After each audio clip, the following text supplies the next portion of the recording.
जिंदगी में हर रोज कुछ ना कुछ होता रहता है। कभी ऑफिस में बॉस से झगड़ा, कभी घर में फैमिली के साथ बहस, कभी फ्रेंड्स के साथ मिसअंडरस्टैंडिंग। और फिर हम सोचते हैं, यार जिंदगी इतनी कॉम्प्लिकेटेड क्यों हो जाती है? लोग छोटी छोटी बातों पे इतना ड्रामा क्यों करते हैं? आज मैं आपको एक ऐसी कहानी सुनाने जा रहा हूं जो शायद आपकी पूरी जिंदगी बदल दे। ये कहानी है HR बोंगशी की किताब ड्रामा एंड डिविडेंड की, जिसमें एक बहुत सिंपल सा फॉर्मूला है। जिंदगी में जितना ज्यादा ड्रामा उतना कम डिविडेंड, और जितनी कम इमोशनल बकचोदी उतना ज्यादा सक्सेस का रिटर्न। सोचिए, आप एक इन्वेस्टर हैं। हर दिन आप अपनी एनर्जी, टाइम और इमोशंस इन्वेस्ट करते हैं। अब सवाल यह है कि आप कहां इन्वेस्ट कर रहे हैं, ड्रामा में या डिविडेंड में? क्योंकि दोस्तों, ड्रामा वो नॉइज है जो हम अपने दिमाग में क्रिएट करते हैं। ये हमारे डिसीजन मेकिंग को वीक बना देता है, हमारी क्लैरिटी को ब्लर कर देता है। आइए समझते हैं कि ड्रामा का रियल कॉस्ट क्या है। पहले करियर की बात करते हैं। जब आप ऑफिस में हर छोटी बात पे रिएक्ट करते हैं, जब आप कोलीग्स के साथ अननेसेसरी आर्ग्यूमेंट्स में पड़ते हैं, तो आपकी प्रोफेशनल इमेज खराब होती है। बॉस आपको अनरिलायबल समझने लगता है, प्रमोशंस मिस होते हैं। यह है ड्रामा का करियर कॉस्ट। फिर आता है मेंटल हेल्थ का कॉस्ट। जब आप हर सिचुएशन को पर्सनली ले लेते हैं, जब आप हर बात में अपनी ईगो इन्वॉल्व कर देते हैं, तो स्ट्रेस बढ़ता है, स्लीप पैटर्न डिस्टर्ब होता है, एंजाइटी और डिप्रेशन के चांसेस बढ़ जाते हैं। यह है ड्रामा का साइकोलॉजिकल कॉस्ट। और सबसे बड़ा कॉस्ट है रिलेशनशिप्स का। जब आप हर बात में ड्रामा क्रिएट करते हैं, तो लोग आपसे डिस्टेंस बनाने लगते हैं। फैमिली मेंबर्स आपसे बात करने से कतराते हैं, फ्रेंड्स आपको अवॉइड करने लगते हैं, क्योंकि कोई भी पर्सन टॉक्सिक एनर्जी के साथ टाइम स्पेंड नहीं करना चाहता। ड्रामा तुरंत सेटिस्फैक्शन देता है, यह सच है। जब आप किसी पे चिल्लाते हैं, जब आप अपना गुस्सा निकालते हैं, तो उस मोमेंट में अच्छा लगता है, लेकिन ये शॉर्ट टर्म सेटिस्फैक्शन है। लॉन्ग टर्म में ये आपको लॉस ही देता है। अब बात करते हैं डिविडेंड की। डिविडेंड क्या है?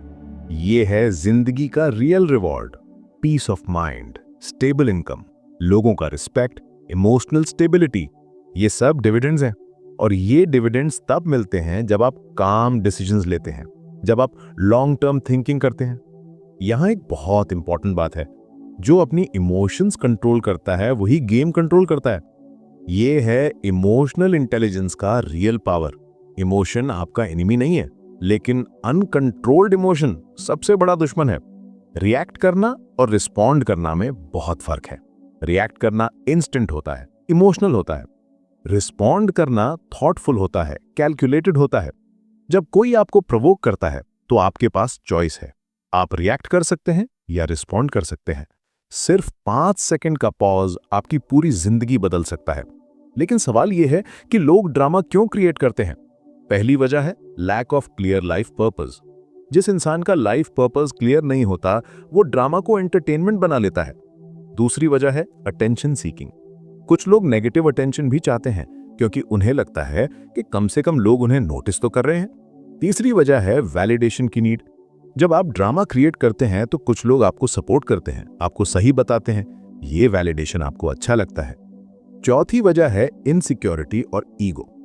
जब आपका ईगो हर्ट होता है, तो आप ड्रामा क्रिएट करके अपनी सुपीरियॉरिटी प्रूव करने की कोशिश करते हैं।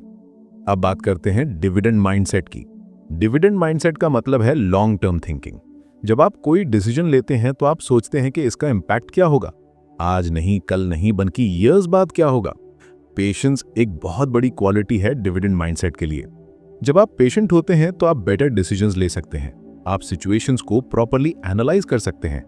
डिसिप्लिन भी जरूरी है। Daily habits, consistent behaviour, systematic approach, ये सब डिविडेंड माइंडसेट का पार्ट है। यहां एक बहुत इंटरेस्टिंग बात है, साइलेंस भी एक स्ट्रैटेजी है। जब आप अननेसेसरी आर्ग्यूमेंट्स में नहीं पड़ते, जब आप हर बात का जवाब नहीं देते, तो आप अपनी एनर्जी सेव करते हैं। ये सेव्ड एनर्जी आप प्रोडक्टिव काम में यूज कर सकते हैं। मनी ड्रामा को पसंद नहीं करता। ये एक बहुत डीप ट्रूथ है। फाइनेंशियल सक्सेस उन लोगों के पास आती है जो काम है, कंसिस्टेंट है, सिस्टमैटिक है। इन्वेस्टर्स वो लोग होते हैं जो इमोशनल डिसीजंस नहीं लेते। वो डेटा देखते हैं, ट्रेंड्स एनालाइज करते हैं, फिर डिसीजन लेते हैं। ड्रामा ऑप्शनल है, लेकिन डिविडेंड इंटेंशनल होता है। यह है इस पूरे फिलॉसफी का कोर मैसेज। आप चूज कर सकते हैं कि आपको ड्रामा में पार्टिसिपेट करना है या नहीं।